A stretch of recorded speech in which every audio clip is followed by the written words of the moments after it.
Hello ಕನ್ನಡಿಗ ಶರಣು ಶರಣಾರ್ಥಿ ಪ್ರೀತಿಯ ಸ್ನೇಹಿತರೆ, ಇವತ್ತಿನ ನಮ್ಮ ಒಂದು ಜಾಬ್ ಸರ್ಚ್ ಏನು ವಿಶೇಷ ಮಾಹಿತಿಯಪ್ಪ ಅಂತಂದರೆ RBI ನೇಮಕಾತಿ 2026 ಬಗ್ಗೆ ಕುಲಂಕುಷವಾಗಿ ನೋಟಿಫಿಕೇಶನ್ ವಿವರವನ್ನು ನಾನು ಆಲ್ರೆಡಿ ಯೂಟ್ಯೂಬಲ್ಲಿ ಕೊಟ್ಟಿದ್ದೀನಿ. ಅದರ ಲಿಂಕ್ ಕೂಡ ಡಿಸ್ಕ್ರಿಪ್ಷನ್ ಬಾಕ್ಸಲ್ಲಿ ನೀಡಲಾಗಿದೆ. ಅದೇ ರೀತಿ ಈ ರೀತಿ ಅಂದರೆ ಒಂದು ಆನ್ಲೈನ್ ಮುಖಾಂತರ ಅರ್ಜಿಗಾನ ಹೇಗೆ ಸಲ್ಲಿಸಬೇಕು ಅನ್ನೋದ್ರ ಬಗ್ಗೆ ಕುಲಂಕುಷವಾಗಿ ನಾನು ಸ್ಟೆಪ್ ಬೈ ಸ್ಟೆಪ್ ನಾನು ಇಲ್ಲಿ ಆನ್ಲೈನ್ ಅಪ್ಲಿಕೇಶನ್ ಹಾಕಿ ತೋರಿಸ್ಕೊಡ್ತಾ ಇದ್ದೀನಿ. ತಾವುಗಳು ತಮ್ಮ ಮೊಬೈಲ್ ಮುಖಾಂತರನು ಈ ಒಂದು RBI ಅರ್ಜಿಗಳನ್ನು ಸಲ್ಲಿಸಬಹುದಾಗಿದೆ. ಹಾಗಾದರೆ ಯಾವ ರೀತಿ ಒಂದು ಅರ್ಜಿಗಳನ್ನು ಸಲ್ಲಿಸಬಹುದು ಅಂತ ನಾವು ನೋಡೋದಾದರೆ ಮುಖ್ಯವಾಗಿರ್ತಕ್ಕಂಥದ್ದು ನಾವಿಲ್ಲಿ ಡೈರೆಕ್ಟಾಗಿ ಒಂದು ಆನ್ಲೈನ್ ಲಿಂಕನ್ನು ನಿಮ್ಗೆ ಆಲ್ರೆಡಿ ಕೊಟ್ಟಿದ್ದೀನಿ ಡಿಸ್ಕ್ರಿಪ್ಷನ್ ಬಾಕ್ಸಲ್ಲಿ. ಆ ಲಿಂಕನ್ನು ಓಪನ್ ಮಾಡಿದಾಗ ಈ ಥರ ಓಪನ್ ಆಗುತ್ತೆ. ಓಕೆ, ಸೊ ಈ ಥರ ಓಪನ್ ಆದಾಗ ಏನಾಗುತ್ತೆ, ಒಂದು ಮೊದಲೇದಾಗಿ ಒಂದು ಬೇಸಿಕ್ ಇನ್ಫಾರ್ಮೇಷನ್ ಕೊಡಬೇಕಾಗುತ್ತೆ. ಇದಾದ ನಂತರ ಸಿಗ್ನೇಚರ್ ಫೋಟೋನ ರೆಡಿ ಮಾಡಿಟ್ಕೊಳ್ಳಿ ಮತ್ತು ಇರ್ತಕ್ಕಂಥ ಒಂದು ಕ್ವಾಲಿಫಿಕೇಶನ್ ಡೀಟೇಲ್ಸು ಪ್ರಿವ್ಯೂ ಮತ್ತು ಫೋಟೋ ಅಪ್ಲೋಡ್ ಮಾಡಿಬಿಟ್ಟು ಅಂದರೆ ಇಲ್ಲೆಲ್ಲ ಅಪ್ಲೋಡ್ಸ್ ಇರ್ತಕ್ಕಂಥ ಡಾಕ್ಯುಮೆಂಟ್ ಅಪ್ಲೋಡ್ ಮಾಡಿಸಿ ಪೇಮೆಂಟ್ ಮಾಡಬೇಕಾಗಿರ್ತಕ್ಕಂಥದ್ದು.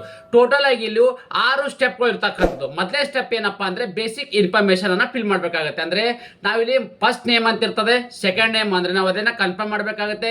ನಿಮ್ಗೆ ಯಾವ್ದು ಮಿಡಲ್ ನೇಮ್ ಆಗಿದ್ರೆ ಮಿಡಲ್ ನೇಮ್ ಬರೀರಿ, ಅದು ಕೂಡ ಕನ್ಫರ್ಮ್ ಮಾಡಿ. ಲಾಸ್ಟ್ ನೇಮ್ ಆಗಿದ್ರೆ ಕೂಡ ಲಾಸ್ಟ್ ನೇಮ್ ಅಂತ ಬರೀರಿ, ಇಲ್ಲಿ ಕೂಡ ಕನ್ಫರ್ಮ್ ಮಾಡಿ. ಇಲ್ಲ ನೀವು ಸಿಂಗಲ್ ನೇಮ್ ಆಗಿದ್ರೆ ಡೈರೆಕ್ಟಾಗಿ ಸಿಂಗಲ್ ನೇಮ್ ಅಂತ ಬರೆದ್ಬಿಟ್ಟು ಇಲ್ಲಿ ಕಳಿಸ್ಕೊಡ್ಬೇಕಾಗತ್ತೆ. ಇದಾದ ನಂತರ ನಿಮ್ಮಿರ್ತಕ್ಕಂಥ ಏನು ಓವರಾಲ್ ಇರ್ತಕ್ಕಂಥ ನಿಮ್ದು ನೇಮ್ ಏನಿದೆ ಅಂದರೆ ಆಸ್ ಪರ್ SLC ಅಲ್ಲಿ ಫಾರ್ ಎಕ್ಸಾಂಪಲ್ ನೋಡಿ, ಮಹಾದೇವ ಸ್ವಾಮಿ ಇರ್ತಕ್ಕಂಥದ್ದು ಏನಿದೆ ಮತ್ತು ಈ ಥರದ ಒಂದಿರ್ತಕ್ಕಂಥ ಫುಲ್ ಹೆಸರು ನಿಮ್ಗೆ ಇಲ್ಲಿ ಶೋಪ್ ಆಗುತ್ತೆ. ಇದಾದ ನಂತರ ನಿಮಗೆ ಆಕ್ಟಿವ್ ಇರ್ತಕ್ಕಂಥ ಒಂದು ಮೊಬೈಲ್ ನಂಬರ್ ಕೊಡಿ, ಅದಕ್ಕೆ ಕನ್ಫರ್ಮ್ ಕೊಡಿ ಮತ್ತು ಮೇಲ್ ಐಡಿ. ಓಕೆ, ಸೊ ಈ ಥರ ಮೇಲ್ ಐಡಿ ಇನ್ಫಾರ್ಮೇಷನ್ ಕೊಟ್ಟು ಏನು ಮಾಡಬೇಕು, ನೀವು ನೆಕ್ಸ್ಟ್ ಮೇಲೆ ಕ್ಲಿಕ್ ಮಾಡಿ. ಸೊ ನೆಕ್ಸ್ಟ್ ಮೇಲೆ ಕ್ಲಿಕ್ ಮಾಡಿದಾಗ ಏನಾಗುತ್ತೆ, ಮುಖ್ಯವಾಗಿ ಇಲ್ಲಿ ನೀವು ಪಾಸ್ಪೋರ್ಟ್ ಸೈಜ್ ಫೋಟೋನ ತಗೋಬೇಕಾಗತ್ತೆ. ಪಾಸ್ಪೋರ್ಟ್ ಸೈಜ್ ಇಲ್ಲಿ ನೀವು ಇಲ್ಲಿ ಸೆಲೆಕ್ಟ್ ಮಾಡ್ಕೊಳ್ಳಿ, ಈ ಥರ ಓಪನ್ ಆಗುತ್ತೆ. ಇದಾದ ನಂತರ ಇಲ್ಲಿ ಕ್ಯಾಪ್ಚರ್ ಅನ್ನೋದೇನಿದೆ ಲೈವ್ ಫೋಟೋ ಕೇಳಲಾಗುವುದು ಇಲ್ಲಿ. ಓಕೆ, ಸೊ ಈ ಲೈವ್ ಫೋಟೋ ಮೇಲೆ ನೀವು ಕ್ಯಾಪ್ಚರ್ ಅಂತ ಮಾಡಿಬಿಟ್ಟು ಇಲ್ಲಿ ತಗೋಬಹುದು. ಅಂದ್ರೆ ನೀವು ಆಲ್ರೆಡಿ ಮೊಬೈಲ್ ಮುಖಾಂತರ ಸಲ್ಲಿಸ್ತಾ ಇದ್ರೆ ಡಾಟಾ ಕ್ಯಾಪ್ಚರ್ ಅಂತ ಹೊಡೆದ್ರೆ ನಿಮ್ಗೆ ಅಲ್ಲಿ ಏನಾಗುತ್ತಪ್ಪ ಅಂದ್ರೆ ಕ್ಯಾಮ್ರಾ ಓಪನ್ ಆಗುತ್ತೆ. ಆ ಕ್ಯಾಮ್ರಾ ಓಪನ್ ಆದಾಗೆ ಡೈರೆಕ್ಟ್ ಆಗಿ ನಿಮ್ದು ಒಂದು ಲೈವ್ ಫೋಟೋನಲ್ಲಿ ಕೇಳಲಾಗುತ್ತೆ. ಓಕೆ, ಆ ಲೈವ್ ಫೋಟೋ ಆದ ಬಳಿಕ ಈ ತರ ನಿಮ್ಗೆ ಫೋಟೋ ಯಾವುದಾದ್ರೂ ಒಂದು ಲೈವ್ ಫೋಟೋ ಇದ್ರೆ ನೀವು ಡೈರೆಕ್ಟ್ ಆಗಿ ಇಲ್ಲಿ ಅಪ್ಲೋಡ್ ಆಗುತ್ತೆ. ಓಕೆ, ಸೊ ಇಲ್ಲಪ್ಪ ಅಂತಂದ್ರೆ ಇನ್ನೊಂದೇನಪ್ಪ ಅಂದ್ರೆ ಇಲ್ಲಿ ಡೈರೆಕ್ಟ್ ಆಗಿ ಈ ತರ ಕ್ಲಿಕ್ ಮಾಡಿದ್ರೆ ಏನಾಗುತ್ತೆ, ನಿಮ್ಗೆ ಇಲ್ಲಿ ಒಂದು ಸ್ಕ್ಯಾನರ್ ಓಪನ್ ಆಗುತ್ತೆ. ಆ ಸ್ಕ್ಯಾನರ್ ಕೂಡ ಸ್ಕ್ಯಾನ್ ಮಾಡಿದ್ರೆ ನೀವು ಮತ್ತೆ ಕ್ಯಾಮ್ರಾ ಓಪನ್ ಆಗುತ್ತೆ. ಅಲ್ಲಿ ಕೂಡ ನೀವು ಆ ಒಂದು 2 ಥರದ ಸ್ಟೆಪ್ ಇದೆ. ಓಕೆ, ಸೊ ಆ ಒಂದು ಸ್ಕ್ಯಾನರ್ ಮುಖಾಂತರ ನೀವು ನಿಮ್ಮ ಮೊಬೈಲ್ ಇರ್ತಕ್ಕಂಥ ಒಂದು ಸ್ಕ್ಯಾನರ್ ಅನ್ನು ಅದಕ್ಕೆ ಸ್ಕ್ಯಾನ್ ಮಾಡಬೇಕು. ಆ ಸ್ಕ್ಯಾನ್ ಮಾಡಿದ ತಕ್ಷಣ ಕ್ಯಾಮ್ರಾ ಓಪನ್ ಆಗುತ್ತೆ. ಅಲ್ಲಿ ಡೈರೆಕ್ಟ್ ಆಗಿ ಲೈವ್ ಫೋಟೋ ಕೇಳಲಾಗುವುದು. ಆ ಲೈವ್ ಫೋಟೋ ಕ್ಯಾಪ್ಚರ್ ಆದ ಬಳಿಕ ಓಕೆ, ಲೈವ್ ಫೋಟೋ ಏನು ತಕ್ಕೊಳ್ತೀರಲ್ವಾ, ಸೊ ಈ ಥರ ಇರ್ತಕ್ಕಂಥದ್ದು ಏನಿದೆ ಒಂದು ಲೈವ್ ಫೋಟೋ ಕೇಳ್ತದೆ. ಓಕೆ, ಸೊ ಆ ಲೈವ್ ಫೋಟೋ ಇರ್ತಕ್ಕಂಥ ಡೈರೆಕ್ಟ್ ಆಗಿ ತಕ್ಕೊಂಡಾದ ಬಳಿಕ ನಾವು ಓಕೆ ಕೊಡ್ಬೇಕು ಅದಕ್ಕೆ. ಸೊ ಆ ಥರ ಓಕೆ ಕೊಟ್ಟಾಗ ಏನಾಗುತ್ತಪ್ಪ ಅಂದ್ರೆ ನಾವು ಲೈವ್ ಫೋಟೋ ಏನು ತಕ್ಕೊಂಡಿರ್ತೀವಿ ಅದು ಈ ಥರದ ಶೋಪ್ ಆಗುತ್ತೆ. ಓಕೆ, ಸೊ ಇದಾದ ಬಳಿಕ ನಾವಿಲ್ಲಿ ಕನ್ಫರ್ಮ್ ಅನ್ನು ಕೊಡಬೇಕಾಗುತ್ತೆ. ಇದೇ ರೀತಿ ನಾವು ಇಲ್ಲಿ ಮತ್ತೊಂದೇನಪ್ಪ ಅಂದ್ರೆ signature. Okay, so passport size photo ಮತ್ತೆ ಸಿಗ್ನೇಚರ್ ಮೊದಲೇ ನಾವು ಇಲ್ಲಿ ಡೌನ್ಲೋಡ್ ಮಾಡ್ಕೊಂಡು ಇಟ್ಕೊಂಡಿರ್ತೀವಿ. ಓಕೆ, ಡೈರೆಕ್ಟ್ ಆಗಿ ನಿಮ್ಮ ಮೊಬೈಲ್ ಇರ್ತಕ್ಕಂಥ ಒಂದು ಸಿಗ್ನೇಚರ್ ಫೋಟೋನ ಕರೆಕ್ಟ್ ಆಗಿ ಸಿಗ್ನೇಚರ್ ಇರ್ತಕ್ಕಂಥದ್ದು ಏನೇ ಬರ್ದಿದ್ದಾರೆ ನೋಡಿ ಇಲ್ಲಿ scan signature of the candidate. Okay, ಇಲ್ಲಿ ಇರ್ತಕ್ಕಂಥದ್ದು ಬರೀ ಸಿಗ್ನೇಚರೇ ಹಾಕಬೇಕಾಗುತ್ತೆ. ಇಲ್ಲಿ ಫೋಟೋ ಇರೋರು ಫೋಟೋನೇ ಹಾಕಬೇಕಾಗುತ್ತೆ. ಇಲ್ಲಿ ಕಂಪೇರ್ ಮಾಡ್ಕೋಬೇಡಿ. ಓಕೆ, ಸೊ ಇದಾದ ನಂತರ ಏನು ಮಾಡಬೇಕಪ್ಪ ಅಂದ್ರೆ ನೆಕ್ಸ್ಟ್ ಮೇಲೆ ಕ್ಲಿಕ್ ಮಾಡಬೇಕಾಗುತ್ತೆ. ಸೊ ನೆಕ್ಸ್ಟ್ ಮೇಲೆ ಕ್ಲಿಕ್ ಮಾಡಿದಾಗ ಏನಾಗುತ್ತೆ, ತಾವುಗಳು ನೋಡ್ಬೋದಾಗಿದೆ ಬೇಸಿಕ್ ಇನ್ಫಾರ್ಮೇಷನ್ ಸಕ್ಸಸ್ಫುಲ್ ಆಗಿದೆ, ಫೋಟೋ ಆ್ಯಂಡ್ ಸೈನ್ ಕೂಡ ಸಕ್ಸಸ್ಫುಲ್ ಆಗಿದೆ. ಈಗ ಇರ್ತಕ್ಕಂಥದ್ದು ಏನಪ್ಪ ಅಂದ್ರೆ ಡೀಟೇಲ್ಸ್ ವೈಸ್ ಇರ್ತಕ್ಕಂಥದ್ದು. ಸೊ ಡೀಟೇಲ್ಸ್ ವೈಸ್ ಇಲ್ಲಿ ನೋಡಿ, you have the graduation or pass higher qualification 1/1/2026 ಒಳಗಡೆ ನೀವು ಏನಾದರೂ ಗ್ರಾಜುಯೇಷನ್ ಆಗಿದ್ರೆ ಇಷ್ಟು ಒಳಗಡೆ ಇದ್ರೆ ನೀವು ಎಸ್ ಅಂತ ಹಾಕಿ, ಇಲ್ಲಪ್ಪ ಅಂದ್ರೆ ನೋ ಅಂತ ಹಾಕಬೇಕಾಗತ್ತೆ. ಓಕೆ, ಸೊ ಇದಾದ ನಂತರ ಯಾವ ಒಂದು ಕೆಟಗರಿಯಲ್ಲಿ ಅಭ್ಯರ್ಥಿಗಳಾಗಿದ್ರೆ SC ST OBC EWS ಮತ್ತು ಜನರಲ್ ಇರ್ತಕ್ಕಂಥ ಅಭ್ಯರ್ಥಿಗಳು ಈ ಒಂದು ಕೆಟಗರಿ ವೈಸ್ ನೀವು ಇಲ್ಲಿ ಸೆಲೆಕ್ಟ್ ಮಾಡ್ಕೊಳ್ಳಿ. ಇದಾದ ನಂತರ ಏನ್ ಮಾಡ್ಬೇಕಪ್ಪ ಅಂದ್ರೆ ಯಾವ ಒಂದು ರಾಜ್ಯದ ಅಂದ್ರೆ ಕರ್ನಾಟಕ ಅಂತ ಹಾಕಿ ನಾವಿಲ್ಲಿ. ಓಕೆ, ನೀವು ಇರ್ತಕ್ಕಂಥದ್ದು ಏನಪ್ಪಾ ಅಂದ್ರೆ ಯಾವ ಒಂದು ಆಫೀಸ್ಗೆ ಬೆಂಗಳೂರು ಆಫೀಸ್ ಇಲ್ಲಿ ಇರ್ತಕ್ಕಂಥದ್ದು ಎಕ್ಸಾಮ್ ಸೆಂಟರ್ ಇರ್ತಕ್ಕಂಥದ್ದು. ಟೋಟಲ್ ಆಗಿ 3 ಎಕ್ಸಾಮ್ ಸೆಂಟರ್ಗಳಿದೆ. ಆ 3ರಲ್ಲಿ ನಿಮ್ಗೆ ನೇರ್ ಬೈ ಇರ್ತಕ್ಕಂಥ ಒಂದು ಯಾವ್ಯಾವ ಎಕ್ಸಾಮ್ ಸೆಂಟರ್ ಇದ್ದಾವೆ ಚೂಸ್ ಮಾಡ್ಕೊಳ್ಳಿ. ನಾವಿಲ್ಲಿ ಹುಬ್ಬಳ್ಳಿ, ಬೆಳಗಾವಿ ಮತ್ತು ಉಡುಪಿ ಅಂತ ಕೊಟ್ಟಿದ್ದೀವಿ.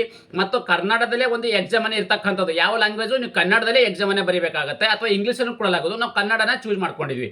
ಸೊ ಇದಾದ ನಂತರ ಏನ್ ಮಾಡ್ಬೇಕಪ್ಪ ಅಂದ್ರೆ ಫಿಸಿಕಲ್ ಹ್ಯಾಂಡಿಕ್ಯಾಪ್ ಇದಾರೆ ಅಂತ ಕೇಳ್ತಾ ಇದ್ದಾರೆ, ಇಲ್ಲ ಅಂತ ಮಾಡಿ.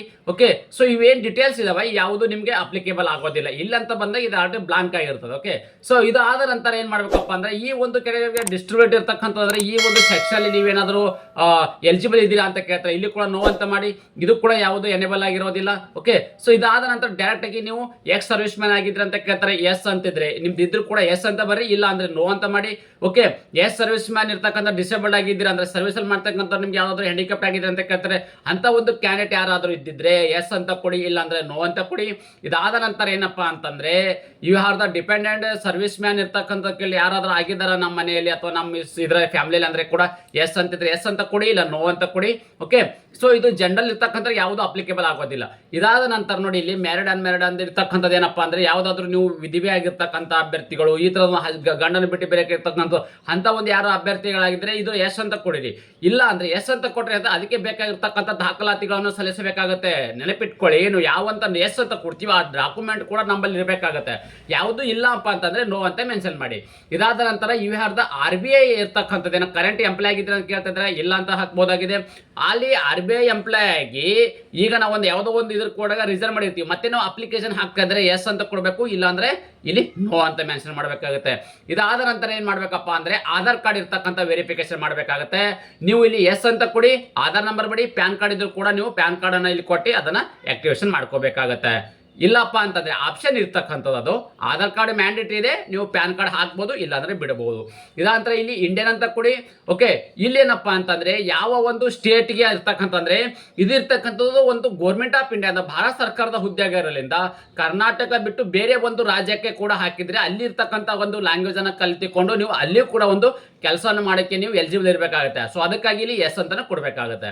ಇದಾದ ನಂತರ ಯಾವ್ದಾದ್ರು ನೀವು ಇಲ್ಲಿ ಎಕ್ಸ್ ಗೌರ್ಮೆಂಟ್ ಸರ್ವಿಸು ಆ ಥರದ್ದು ಯಾವ್ದು ಇದ್ರೆ ಅಂತ ಕೇಳ್ತಾರೆ, ಇಲ್ಲಿ ನೋ ಅಂತ ಮೆನ್ಷನ್ ಮಾಡಿ. ಆಲ್ರೆಡಿ ನೀವು ಗೌರ್ಮೆಂಟ್ ಸರ್ವೆಂಟ್ ಅಲ್ಲಿ ಕೆಲಸ ಮಾಡ್ತಾ ಇದ್ರೆ ಅಂತ ಒಂದು ಅಭ್ಯರ್ಥಿಗಳು ಈ ಒಂದು ಹುದ್ದೆಗೆ ಅರ್ಜಿ ಸಲ್ಲಿಸ್ತಿದ್ರೆ ಅವರು ಎಸ್ ಅಂತ ಕೊಡಬೇಕಾಗತ್ತೆ. ಇದಾದ ನಂತರ ಫೈನಲ್ ಆಗಿರ್ತಕ್ಕಂಥ ಏನಪ್ಪ ಡೇಟ್ ಆಫ್ ಬರ್ತ್ ಮೆನ್ಷನ್ ಮಾಡಿ, ಡೇಟು, ಮಂತು ಮತ್ತು ಇಯರು. ಓಕೆ, ಇದಾಗಿರ್ತಕ್ಕಂಥ ಮೇಲು ಫಿಮೇಲ್ ಇರ್ತಕ್ಕಂಥದ್ದು. ಓಕೆ, ಟ್ರಾನ್ಸ್ಜೆಂಡರ್ ಇರ್ತಕ್ಕಂಥದ್ದು ಯಾವುದಾದ್ರೂ ಇದ್ರೆ ನೀವು ಮೇಲ್ ಫಿಮೇಲ್ ದನ್ನು ಕೊಡಿ. ಇಲ್ಲಿ ಇರ್ತಕ್ಕಂಥದ್ರೆ ಟ್ವಿನ್ಸ್ ಇರ್ತಕ್ಕಂಥ ಬ್ರದರ್ ಏನಾರ ಸಿಸ್ಟರ್ ಇದ್ರೆ ಅದು ಕೂಡ ಮೆನ್ಷನ್ ಮಾಡಿ. ಇಲ್ಲಿ ನಾನು ನೋ ಅಂತ ಕೊಟ್ಟಿದ್ದೀನಿ. ಇದಾದ ನಂತರ ನೀವು ನೋಡಿ ಮದುವೆ ಆಗಿದ್ರೆ ಮ್ಯಾರಿಡ್ ಅಂತ ಕೊಡಿ, ಇಲ್ಲಪ್ಪ ಅಂದ್ರೆ ಅನ್ಮ್ಯಾರಿಡ್ ಕೊಡಿ. ನಿಮ್ಮ ತಂದೆ ಹೆಸರು ತಾಯಿ ಹೆಸರನ್ನ ಬರೀಬೇಕಾಗುತ್ತೆ. ಅದೇ ರೀತಿ ಇನ್ನೊಂದು ಮುಖ್ಯವಾಗಿರ್ತಕ್ಕಂಥ ಮಾಹಿತಿ ಏನಪ್ಪಾ ಅಂದ್ರೆ ಅಡ್ರೆಸ್ ಫಾರ್ ಕರೆಸ್ಪಾಂಡೆನ್ಸ್. ಅಂದ್ರೆ ಇಲ್ಲಿ ನೋಡಿ ನೀವು ಮೊದಲೇದಾಗ ಏನಪ್ಪಾ ಅಂತಂದ್ರೆ ಒಂದು ಕರೆಸ್ಪಾಂಡೆನ್ಸ್ ಅಡ್ರೆಸ್ ಅಂದ್ರೆ ಪ್ರೆಸೆಂಟ್ ಇರ್ತಕ್ಕಂಥ ಒಂದು ಅಡ್ರೆಸ್ ಅನ್ನ ಬರೀಬೇಕಾಗುತ್ತೆ. ಇದು ಇಲ್ಲಿರ್ತಕ್ಕಂಥ ಪರ್ಮನೆಂಟ್ ಅಡ್ರೆಸ್. ನೀವು ಪರ್ಮನೆಂಟ್ ಮತ್ತು ಕರೆಂಟ್ ಅಡ್ರೆಸ್ ಎರಡು ಒಂದಿದ್ರು ಕೂಡ ಇಲ್ಲಿ ಡಾಟಾ ಕ್ಲಿಕ್ ಮಾಡಿದ್ರೆ ಎರಡು ಇಲ್ಲಿ ಸೇಮ್ ಆಗಿ ಬರ್ತದೆ. ಓಕೆ, ಅದೇ ಕಾಪಿ ಆಗಿರ್ತದೆ. ಓಕೆ, ಇಲ್ಲಿ ಮತ್ತೆ ಯಾವುದು ಚೇಂಜಸ್ ಇರೋದಿಲ್ಲ. ಓಕೆ, ಸೇಮ್ ಬರೀತಕ್ಕಂಥ ಅವಶ್ಯಕತೆ ಇಲ್ಲ. ಸೇಮ್ ಇದ್ರು ಕೂಡ ನೀವು ಸೇಮ್ ಅಂತ ಕೊಟ್ರೆ ಎರಡು ಸೇಮ್ ಅಡ್ರೆಸ್ ಆಗಲಿದೆ. ಇದಾದ ನಂತರ ಏನಪ್ಪಾ ಅಂದ್ರೆ ಚೂಸ್ ಅಡ್ರೆಸ್ ಇನ್ GST ಇನ್ವಾಯ್ಸ್ ಇರ್ತಕ್ಕಂಥದ್ದು. GST ಇನ್ವೆಸ್ಟ್ ನೀವು ಯಾವ ಒಂದು ಅಡ್ರೆಸ್ಗೆ ಅನ್ನೋ ಡಾಟಾ ಒಂದೇ ಕೊಡೋದ್ರಿಂದ ಪರ್ಮನೆಂಟ್ ಅಡ್ರೆಸ್ಗೆ ಅದನ್ನ ನಾವು ಇಲ್ಲಿ ಕೊಡಬೇಕಾಗುತ್ತೆ. ಇದಾದ ನಂತರ ನೋಡಿ ಬ್ಯಾಂಕ್ ಹೋಲ್ಡರ್ ನೇಮ್ ಇರ್ತಕ್ಕಂಥದ್ದು, ಬ್ಯಾಂಕ್ ಅಕೌಂಟ್ ನಂಬರು ಮತ್ತು ಕನ್ಫರ್ಮ್ ಕೊಡಿ. ಬ್ರಾಂಚ್ ನೇಮ್ ಇರ್ತಕ್ಕಂಥದ್ದು, ಬ್ಯಾಂಕು ಮತ್ತು ಬ್ರಾಂಚ್ ನೇಮ್ ಅನ್ನ ಮೆನ್ಷನ್ ಮಾಡಿ. ಯಾವ ಒಂದು ಅಕೌಂಟ್ ಸೇವಿಂಗ್ ಕರೆಂಟ್ ಅಕೌಂಟ್ ಅನ್ನು ಕೊಡಿ. IFSC ಕೋಡ್ ಅನ್ನು ಎಂಟ್ರಿ ಮಾಡಬೇಕಾಗುತ್ತೆ. ಇದಾದ ನಂತರ ಇನ್ನೊಂದೇನಪ್ಪಾ ಅಂದ್ರೆ 531 ಇದು OBC ಮತ್ತು ಜನರಲ್ ಕ್ಯಾಟಗರಿ ಇರ್ತಕ್ಕಂಥ ಒಂದು ಹುದ್ದೆಗಳಿಗೆ ಇರ್ತಕ್ಕಂಥ ಒಂದು ಅರ್ಜಿಯ ಶುಲ್ಕ ಇದು. ಓಕೆ, ಸೊ ಇದು ಎಲ್ಲವನ್ನು ಆದ ಬಳಿಕ ಏನ್ ಮಾಡ್ಬೇಕಪ್ಪ ಅಂದ್ರೆ ತಾವು ಗಮನಿಸ್ತಾ ಇದ್ರಿ ಈ ಒಂದು ಅಪ್ಲಿಕೇಶನ್ ಓವರಾಲ್ ಆಗಿ ಫುಲ್ ಕಂಪ್ಲೀಟ್ ಆಗಿದೆ. ಯಾವುದು ಇನ್ಫಾರ್ಮೇಶನ್ ಡೀಟೇಲ್ಸ್ ಇರ್ತಕ್ಕಂಥದ್ದು ಫುಲ್ ಕಂಪ್ಲೀಟ್ ಆಗಿದೆ. ಸೊ ಇದು ಆದ ನಂತರ ಏನ್ ಮಾಡ್ಬೇಕಪ್ಪ ಅಂದ್ರೆ ನಾವಿಲ್ಲಿ ನೆಕ್ಸ್ಟ್ಗೆ ಹೋಗಬೇಕಾಗತ್ತೆ. ಓಕೆ, ಸೇವ್ ಅಂಡ್ ನೆಕ್ಸ್ಟ್ ಕೊಡೋಣ. ಸೇವ್ ಅಂಡ್ ನೆಕ್ಸ್ಟ್ಗೆ ಕೊಟ್ಟಾದ ತಕ್ಷಣ ಏನು ಕೇಳ್ತದಪ್ಪ ಅಂತಂದ್ರೆ ಇಲ್ಲಿ ಇನ್ನೊಂದು ನಾವು ಎಜುಕೇಶನ್ ಕ್ವಾಲಿಫಿಕೇಶನ್ ಡೀಟೇಲ್ಸ್ ಕೇಳ್ತಾರೆ. ಓಕೆ, ಸೊ SLC ಕ್ವಾಲಿಫಿಕೇಶನ್ ಯಾವಾಗ ಪಾಸ್ ಆಗಿದ್ದೀರಿ, ಎಷ್ಟು ಪರ್ಸೆಂಟೇಜ್ ಪಾಸ್ ಆಗಿದೆ, ಯಾವ ಒಂದು ಬೋರ್ಡ್ ಇದೆ ಅಂದ್ರೆ KSEEB ಅಂದ್ರೆ ಕರ್ನಾಟಕ ಸೆಕೆಂಡರಿ ಮತ್ತು ಎಜುಕೇಶನ್ ಬೋರ್ಡ್ ಇರ್ತಕ್ಕಂಥದ್ದು ಏನಿದೆ ನೀವು ಇಲ್ಲಿ ಮೆನ್ಷನ್ ಮಾಡಿ. ಯಾವ ಒಂದು ಕ್ಲಾಸ್ ನೀವು ಫಸ್ಟ್ ಕ್ಲಾಸ್ ಸೆಕೆಂಡ್ ಕ್ಲಾಸ್ ಏನಿದ್ರೆ ಅದು ಕೂಡ ಇಲ್ಲಿ ಮೆನ್ಷನ್ ಮಾಡಿ.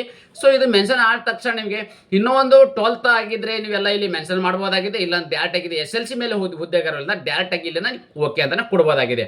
ಇದಾದ ನಂತರ ನಿಮಗೆ ಯಾವುದಾದ್ರೂ ಒಂದು ವರ್ಕ್ ಎಕ್ಸ್ಪೀರಿಯನ್ಸ್ ಇದೆ ಅಂತ ಕೇಳ್ತದೆ. ಯಾವುದಾದ್ರೂ ಆಲ್ರೆಡಿ ಪ್ರೆಸೆಂಟ್ ವರ್ಕ್ ಮಾಡ್ತಕ್ಕಂಥದ್ದಾಗಿರ್ಬೋದು, ಪ್ರೀವಿಯಸ್ ಅಲ್ಲಿ ನೀವು ಏನಾದ್ರು ವರ್ಕ್ ಮಾಡಿದ್ರೆ ಅಲ್ಲಿ ಎಸ್ ಅಂತ ಕೊಡಿ. ಇದು ಯಾವುದೋ ವರ್ಕ್ ಎಕ್ಸ್ಪೀರಿಯನ್ಸ್ ಇಲ್ಲ ಏನಿಲ್ಲ ಫ್ರೆಷರ್ ಅಭ್ಯರ್ಥಿಗಳಾಗಿದ್ರೆ ಇಲ್ಲಿ ನೋ ಅಂತ ಮೆನ್ಷನ್ ಮಾಡಿ. ಇದಾದ ನಂತರ ಇನ್ನೊಂದು ಮುಖ್ಯವಾಗಿರ್ತಕ್ಕಂಥ ತಾವು ನೋಡಿ ನೀವು ಯಾವ ಒಂದು ಲ್ಯಾಂಗ್ವೇಜ್ ಅನ್ನ ನೀವು ಓದಕ್ಕೆ ಬರಕ್ಕೆ ಬರ್ತದ ಅಂತ ಕೇಳ್ತಾರೆ. ಮೊದಲನೇದಾಗಿ ಕನ್ನಡದ ಇರ್ತಕ್ಕಂಥ ಅಭ್ಯರ್ಥಿಗಳು ಕನ್ನಡ ಫಸ್ಟ್ ಅನ್ನ ಕೊಡಿರಿ, ಇಂಗ್ಲಿಷು ಹಿಂದಿ. ಓಕೆ, ರೀಡ್ ಮಾಡಕ್ಕೆ ಬರೆಯಕ್ಕೆ ಓದಕ್ಕೆ ಬರ್ತದಿಲ್ಲ ಅಂತ ಕೇಳ್ತಾರೆ. ಎಲ್ಲವೂ ಕೂಡ ಎಸ್ ಅಂತ ಕೊಟ್ಬಿಟ್ಟು ಸೇವ್ ಅಂಡ್ ನೆಕ್ಸ್ಟ್ಗೆ ಕೊಡಬೇಕಾಗತ್ತೆ. ಸೊ ಸೇವ್ ಅಂಡ್ ನೆಕ್ಸ್ಟ್ ಕೊಟ್ಟಾಗ ಏನಾಗುತ್ತಪ್ಪ ಅಂದ್ರೆ ಈ ತರದ ಒಂದು ಅಪ್ಲಿಕೇಶನ್ ಏನಿದೆ ನಾವು ಹಾಕಿರ್ತಕ್ಕಂಥ ಅಪ್ಲಿಕೇಶನ್ ಏನಿದೆ ಈ ತರದ ಓಪನ್ ಆಗುತ್ತೆ. ಓಕೆ, ಸೊ ಫುಲ್ ಇರ್ತಕ್ಕಂಥ ಇದರಲ್ಲಿ ಏನಾದರೂ ಒಂದು ಕರೆಕ್ಷನ್ ಮಾಡೋಕ್ಕೆ ಅವಕಾಶ ಇದೆ ನೋಡಿ. ಇದರಲ್ಲಿ ನೀವು ಹಾಕಿರ್ತಕ್ಕಂಥ ಅಭ್ಯರ್ಥಿಗಳು ನೋಡಿ ಇಲ್ಲಿ ರಿಜಿಸ್ಟ್ರೇಷನ್ ನಂಬರ್ ಆಗಿರ್ತದೆ, ಫುಲ್ ಡೀಟೇಲ್ಸ್ ಇರ್ತದೆ, ಡೇಟ್ ಆಫ್ ಬರ್ತ್, ಯಾವ ಒಂದು ಕ್ಯಾಟಗರಿ ಇದರಲ್ಲಿ ಏನಾದರೂ ನಿಮಗೆ ರೀಡ್ ಮಾಡಿ. ಓಕೆ, ಸೊ ಕರೆಕ್ಟ್ ಆಗಿರ್ತಕ್ಕಂಥ ಇನ್ಫಾರ್ಮೇಶನ್ ನಾನು ಕೊಟ್ಟಿದ್ದೀನ ಇಲ್ಲ ಅನ್ನೋದನ್ನ ರೀಡ್ ಮಾಡಿ. ರೀಡ್ ಮಾಡಿದ ತಕ್ಷಣ ನಾನು ಅವ್ರು ಕೇಳಿರ್ತಕ್ಕಂಥ ಎಲ್ಲ ಒಂದು ಇನ್ಫಾರ್ಮೇಶನ್ಗೆ ನಾನು ಸರಿಯಾದ ಕೊಟ್ಟಿದ್ದೀನಿ ಅಂದ್ರೆ ಯಾವುದೋ ಒಂದು ಒಂದು ಸ್ಪೆಲ್ಲಿಂಗ್ ಮಿಸ್ಟೇಕ್ ಆಗದೆ ಇರ್ಬೋದು, ಡೇಟ್ ಆಫ್ ಬರ್ತ್ ಮಿಸ್ಟೇಕ್ ಆಗಿರ್ಬೋದು. ಸೊ ಆ ಥರದ್ದು ಯಾವುದೇ ಕೂಡ ಆಗದಿರಬಾರ್ದು. ಓಕೆ, ಸೊ ಆಗದಿರೋ ಥರ ಮುಂಜಾಗ್ರತೆ ವಹಿಸ್ಕೊಂಡು ಇಲ್ಲಿ ನೀವು ಎಲ್ಲವನ್ನು ಕರೆಕ್ಟಾಗಿ ಚೆಕ್ ಮಾಡ್ಕೊಳ್ಳಿ. ಓಕೆ, ಸ್ಟೆಪ್ ವೈಸ್ ಸ್ಟೆಪ್ ನೀವು ಕರೆಕ್ಟಾಗಿ ಚೆಕ್ ಮಾಡ್ಕೊಳ್ಳಿ. ನೀವೆಲ್ಲವನ್ನು ಚೆಕ್ ಮಾಡಿದ ಆ ತಕ್ಷಣ ನೀವು ಕೊಟ್ಟಿರ್ತಕ್ಕಂಥ ಮಾಹಿತಿ ಯಾವಾಗ ಕರೆಕ್ಟ್ ಇದೆ ಅಂತ ನಿಮಗೆ ಅನಿಸುತ್ತೋ ಅವಾಗ ಇದಕ್ಕೆ ನೀವು ಅಗ್ರಿ ಅಂತ ಕೊಡಬೇಕಾಗತ್ತೆ. ಅಗ್ರಿ ಅಂತ ಕೊಟ್ಬಿಟ್ಟು ಕಂಪ್ಲೀಟ್ ರಿಜಿಸ್ಟ್ರೇಷನ್ ಏನಿದೆ ಇದ್ರ ಮೇಲೆ ನೀವು ಕ್ಲಿಕ್ ಮಾಡಬೇಕಾಗತ್ತೆ. ಸೊ ಈ ಕ್ಲಿಕ್ ಮಾಡಿದ ತಕ್ಷಣ ಈ ಥರ ಒಂದು ಮೆಸೇಜ್ ಬರ್ತದೆ, ಇದಕ್ಕೆ ಮತ್ತೆ ಓಕೆ ಕೊಡಬೇಕಾಗತ್ತೆ. ಓಕೆ, ಇದಂತ ಯು ಆರ್ ದ ಶ್ಯೂರ್ ಅಂತಾರೆ, ನೀವು ಕೊಟ್ಟಿರ್ತಕ್ಕಂಥ ಮಾಹಿತಿ ನಿಮಗೆ ಕನ್ಫರ್ಮ್ ಇದೆ ಅಂತ ಕೇಳ್ತಾ ಇದ್ದಾರೆ. ಸೊ ಅದಕ್ಕೆ ಕೂಡ ನಾವು ಇಲ್ಲಿ ಮತ್ತೆ ಎಸ್ ಅಂತ ಕೊಡಬೇಕಾಗತ್ತೆ. ಸೊ ಎಸ್ ಅಂತ ಕೊಟ್ಟಾಗ ಏನಾಗುತ್ತಪ್ಪ ಅಂತಂದ್ರೆ ಇಲ್ಲಿ ಇನ್ನೊಂದು ನೋಡಿ, ಲೆಫ್ಟ್ ಥಂಬ್ ಇಂಪ್ರೆಷನ್ ಮತ್ತು ರೈಟ್ ಹ್ಯಾಂಡ್ ಇರ್ತಕ್ಕಂಥ ರೈಟಿಂಗ್ ಮತ್ತು ಡಿಕ್ಲರೇಷನ್ ಕೇಳ್ತಾ ಇದೆ. ಸೊ ಇವೆರಡೂ ಒಂದು ಫೋಟೋ ಇಲ್ಲಿ ಅಪ್ಲೋಡ್ ಮಾಡಬೇಕಾಗತ್ತೆ. ಓಕೆ, ಇಲ್ಲಿ ತಾವುಗಳು ಗಮನಿಸಬಹುದಾಗಿದೆ, ಫಸ್ಟ್ನಿಗೆ ಲೆಫ್ಟ್ ಹ್ಯಾಂಡ್ ಥಂಬ್ ಇರ್ತಕ್ಕಂಥದ್ದು ಏನು ಥಂಬ್ ಇರ್ತದೆ, ಆ ಥಂಬನ್ನು ನಾವು ಇಲ್ಲಿ ಏನು ಡೆಸ್ಕ್ಟಾಪಲ್ಲಿ ನಾನು ಆಲ್ರೆಡಿ ಶೋ ಮಾಡಿ ಇಟ್ಕೊಂಡಿದ್ದೀನಿ. ಆ ಶೋ ಮಾಡಿ ಇಟ್ಕೊಂಡಿರ್ತಕ್ಕಂಥ ಲೆಫ್ಟ್ ಹ್ಯಾಂಡ್ ಥಂಬನ್ನು ಇಂಪ್ರೆಷನ್ ಈಗ ತೊಗೊಂಡಿದ್ದೀನಿ. ಇದಾದ ನಂತರ ಅದು ಪ್ರಿವ್ಯೂನ ಕೂಡ ನಾವು ಚೆಕ್ ಮಾಡ್ಕೋಬೋದಾಗಿದೆ. ಓಕೆ, ಸೊ ಪ್ರಿವ್ಯೂನ ಚೆಕ್ ಮಾಡ್ಕೊಂಡು ಬಳಕೆ ಈ ಥರದಲ್ಲಿ ಇನ್ಫಾರ್ಮೇಷನ್ ಕಳ್ತಾ ಅಂದರೆ ನಾವು ಕೊಟ್ಟಿರ್ತಕ್ಕಂಥ ಕರೆಕ್ಟ್ ಆಗಿದೆಯಲ್ಲ ಅಂತ ಅಲ್ಲಿ ಗೊತ್ತಾಗುತ್ತೆ. ಇದಾದ ನಂತರ ಮತ್ತೆ ನಾವೇನು ಮಾಡಬೇಕಪ್ಪ ಅಂದರೆ ಏನು ರೈಟ್ ಹ್ಯಾಂಡ್ ಇರ್ತಕ್ಕಂಥದ್ದು ರೈಟಿಂಗನ್ನು ಕೊಟ್ಟಿರ್ತೀವಿ ಅದು ಕೂಡ ಇಲ್ಲಿ ಓಕೆ ಮಾಡಬೇಕಾಗತ್ತೆ. ಎರಡೂ ಕೂಡ ನಾನೀಗ ಅಪ್ಲೋಡ್ ಮಾಡಿದ್ದೀನಿ. ಇಲ್ಲಿ ಇನ್ನೊಂದು ಮುಖ್ಯವಾಗಿ ಗಮನಿಸಬೇಕಾಗಿರೋದೇನಪ್ಪ ಅಂದರೆ ನಾವು ಡಿಜಿ ಲಾಕರಿಗೆ ಪರ್ಮಿಷನ್ ಕೊಡ್ತೀವಿ ಇಲ್ಲ ಅಂತ ಕೇಳ್ತಾ ಎಸ್ ಆರ್ ನೋ ಅಂತಿದೆ. ಅಲ್ಲಿ ಎಸ್ ಅನ್ನು ಕೊಡಂಗಿದ್ರೆ ಎಸ್ ಅಂತ ಕೊಡ್ಬೋದು, ಇಲ್ಲ ಅಂದ್ರೆ ನೋ ಕೊಡಂಗಿದ್ರೆ ನೋ ಅಂತ ಕೊಡ್ಬೋದು. ಅಲ್ಲಿ ಕೊಟ್ಟಿರ್ತಕ್ಕಂಥ ಟೆಸ್ಟನ್ನು ಬರೆದ್ಬಿಟ್ಟು ನಾವು ನೆಕ್ಸ್ಟ್ ಕೊಟ್ಟರೆ ಈ ಥರ ಒಂದು ಆನ್ಲೈನ್ ಪೇಮೆಂಟ್ಗೆ ಈ ಥರ ಓಪನ್ ಆಗಲಿದೆ. ಇದು ಆದ ನಂತರ ಏನು ಮಾಡಬೇಕಪ್ಪ ಅಂದರೆ ಅಲ್ಲಿ ಒಂದು ಟೆಸ್ಟ್ ಕಾಣ್ತಾ ಇದೆ, ಆ ಟೆಸ್ಟನ್ನು ಅಲ್ಲಿ ಟೈಪ್ ಮಾಡಿ ನೆಕ್ಸ್ಟ್ ಕೊಡಬೇಕಾಗತ್ತೆ.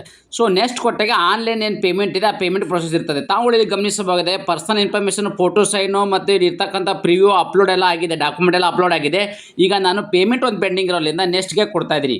ನೆಕ್ಸ್ಟ್ಗೆ ಕೊಟ್ಟಾದ ತಕ್ಷಣ ಏನಾಗುತ್ತೆ, ಈ ಥರದ ಒಂದು ಫಾರ್ಮೆಟ್ ಓಪನ್ ಆಗುತ್ತೆ. ಓಕೆ, ಈ ಥರದ್ದು ಓಪನ್ ಆಗುತ್ತೆ ನೋಡಿ. ಈ ಥರದ್ದೇನು ಫಾರ್ಮೆಟ್ ಓಪನ್ ಆಗುತ್ತೆ. ಈ ಥರ ಫಾರ್ಮೆಟ್ ಓಪನ್ ಆದಾಗೆ ನೀವು credit card, net banking, debit card ಮುಖಾಂತರನೂ ಈ ಒಂದು ಅರ್ಜಿ ಶುಲ್ಕ ಏನಿದೆ ನೀವು ಡೈರೆಕ್ಟಾಗಿ ಪೇ ಮಾಡ್ಬೋದಾಗಿದೆ. ಇಲ್ಲಪ್ಪ ಅಂದರೆ QR ಕೋಡ್ ಮುಖಾಂತರ ತಮ್ಮ ಅರ್ಜಿಗಳನ್ನು ಸಲ್ಲಿಸಬಹುದಾಗಿದೆ.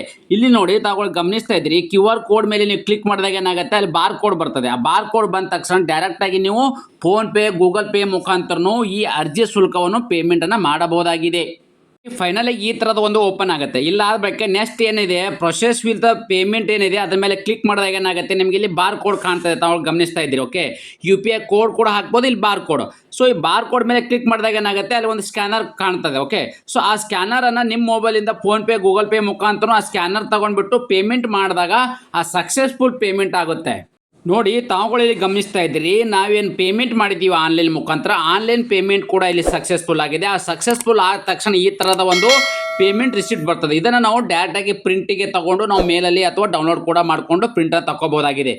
ಸ್ನೇಹಿತರೆ, ಅದೇ ರೀತಿ ಏನು ರಿಸಿಪ್ಟ್ ಎಲ್ಲ ಬಂದಾದ ಮೇಲೆ ಫೈನಲ್ ಆಗಿರ್ತಕ್ಕಂಥ ಏನು ಅಪ್ಲಿಕೇಶನ್ ಸಬ್ಮಿಟ್ ಆಗಿದೆ, ಆ ಒಂದು ಸಬ್ಮಿಟ್ ಆಗಿರ್ತಕ್ಕಂಥ ಒಂದು ಅಪ್ಲಿಕೇಶನ್ ತಾವುಗಳು ಇಲ್ಲಿ ನೋಡ್ತಾ ಇದ್ದೀರಿ. ಅಂದರೆ ಫೈನಲ್ ಆಗಿ ಸಕ್ಸಸ್ಫುಲ್ನ ನಾವು ಇಲ್ಲಿ ಆನ್ಲೈನ್ ಮುಖಾಂತರ ಅರ್ಜಿಗಳನ್ನು ಸಲ್ಲಿಸಲಾಗಿದೆ.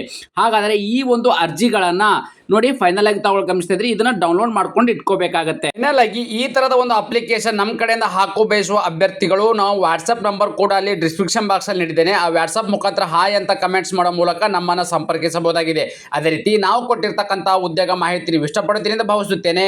ಈ ಉದ್ಯೋಗ ಮಾಹಿತಿ ನಿಮಗೆ ಇಷ್ಟವಾದರೆ ನಿಮ್ಮ ಫ್ಯಾಮಿಲಿಗೂ ಫ್ರೆಂಡ್ಸ್ಗೂ ಶೇರ್ ಮಾಡೋದನ್ನ ಮರೆಯದಿರಿ.